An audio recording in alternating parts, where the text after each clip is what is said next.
So ever since Super Smash Bros. Ultimate's initial reveal and the blowout it had a couple days ago, the debate on whether or not it's a port has been flying around lately, and personally, I see more people calling it a new game than a port, but what's funny is that I'm not the only one facing similar arguments.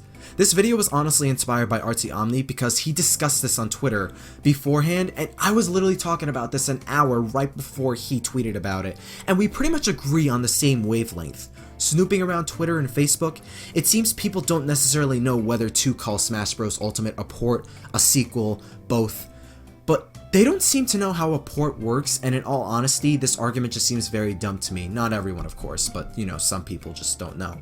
This is mainly going to be me providing a counter argument to some points here, but before I give my reasoning, I just want to say this is a new game whether you slice it or dice it.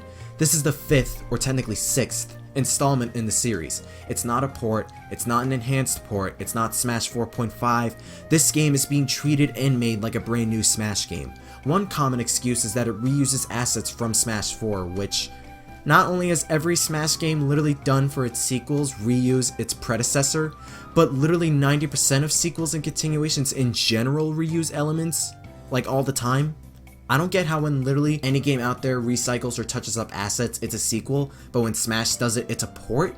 That doesn't make any sense. When you're porting a game, you're taking an existing game and converting it to run in a different computing environment, with generally minimal to no changes to the experience. Donkey Kong Country Tropical Freeze is a port because the only thing they added was funky mode and a slight graphical tweak. The game functions and plays exactly like it did on the Wii U otherwise. Same for Captain Toad, it's getting a couple levels, but the main game has largely remained the exact same.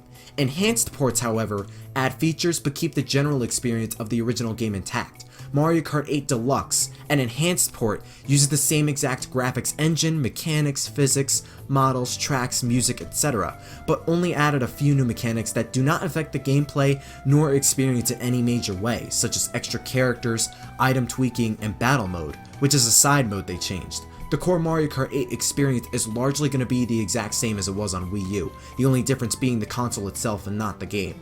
Pokken Tournament is another one that adds a couple new characters, but the game itself is the same too. Outside of side modes and playable characters, all these games function exactly as their originals. That's what defines them all as port/enhanced ports, not to mention half of them have Deluxe or DX in their title, displaying it's the same game, just with a few extra things, and the other half keeping the original title altogether with barely anything changed. They add a few new things, but you're gonna get the same package as on Wii U. With Super Smash Bros. Ultimate, there's a clear sign of there being new physics and mechanics to the core gameplay. They highlighted how some melee elements like directional air dodging and perfect shielding are back. Footstools and grabs are now techable, which is new, but they made the game feel faster as a whole compared to Smash 4. They reworked the entire cast, they buffed the majority of them as a matter of fact, changing their visual and mechanical designs, their moves, adding different stage layouts, etc. If this were an enhanced port, why are there 10 characters and roughly 20 stages in Ultimate so far that are not in the Wii U and 3DS versions of Smash 4, along with the mechanical differences? The art style and mechanical style both have different designs and structures than Smash 4, which in of itself lends to a different experience from Smash 4 altogether. Not to mention, when it comes to fighting games, traditional or not, the types of elements and changes between past and future releases are significantly subtler than the type of changes you'd get out of Mario or Zelda games. With fighting games, the core mechanics, physics, character upgrades, and changes are typically the key thing that separates it from others.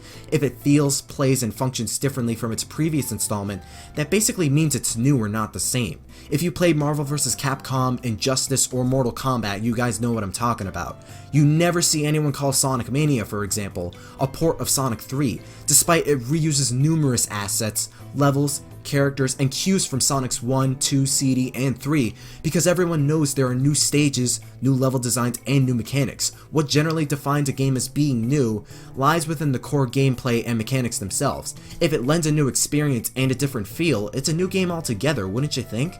Especially when Smash Ultimate has every fighter to ever exist in Smash, including the cut ones, presumably every stage to exist in Smash, new final smashes, new assist trophies, new items, new UI, new art style, a new subtitle, new music and themes. It's every kind of change or add-on we expected upon Melee, Brawl, and Smash 4's releases. What makes Ultimate the exception, especially when it's in reality drawing a majority of things from every Smash game, not just Smash 4?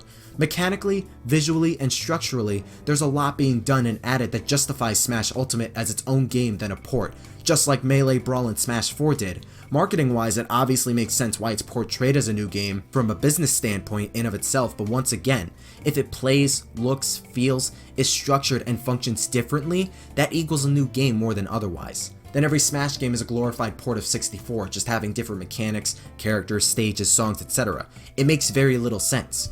There's also the fact that the gameplay looks like it was built off Smash 4, which I don't think we know fully yet. People go back and forth between Ultimate's different engines, including Havoc, but I know it's not Unreal Engine. That was misinformation. It was because of the whole Direct. Correct me and show me what it is in the comments, but I wouldn't be surprised if this was built off Smash 4's engine, which is Havoc.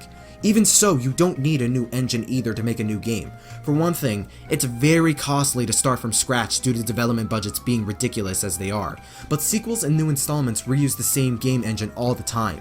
Super Mario Galaxy 2 reuses Galaxy 1's engine, but it was treated as a direct sequel and not a port. The Legend of Zelda Majora's Mask reuses Ocarina of Time's engine as well, and it's a new Zelda installment at the time. If you want games that get sequels on future consoles, Sonic Adventure 2 to Adventure 1, Sonic Generations to Sonic Unleashed, the classic Sonic trilogy, those sequels use the same engine and aren't treated as ports unless the game itself is purchasable on online gaming stores like PSN nowadays. Just Dance 2019 is being released on the Wii, but as far as that game goes, songs and rhythm are like the only thing that changes. The game plays a lot like the others, but it's still a list of sequels. Call of Duty, a series infamous of doing the same thing again and again, is another example. Call of Duty 2, which came out in 2005, all the way up to Call of Duty Infinite Warfare, released in 2016. Uses the same exact game engine, slightly reworked every time, but still the same game engine regardless, used for over a decade with the same maps and guns. Not every map and gun for every game, of course, but no one has ever referred to those games as ports even once.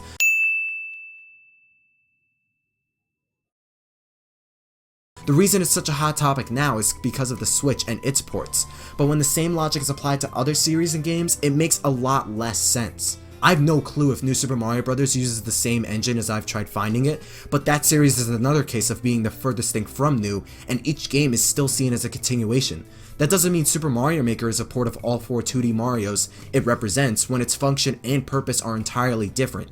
It's a Mario level creator that other people can play, it's not another New Super Mario Bros. Also, let's assume for a second that the same engine doesn't equal a new game. What about remasters and remakes? Would they be labeled as a brand new game even though they're often old games brought back under modern technology? Remakes especially, and some remasters use different game engines, not just graphics engines, yet they're literally bringing an old game back under a modern code of graphics, controls, and mechanics. The Pokemon remakes, for example, play nothing like their Game Boy counterparts, yet it's the same old game, updated and revamped using modern tech, like Heart Gold and Soul Silver for example, and everyone knows it's not an enhanced port of Gold and Silver, the remakes. It goes beyond a simple grouping or comparison that people know their old games remade, but it's not a straight copy and paste, that they could be able to differentiate the two logically. The Zelda handheld remakes could also apply.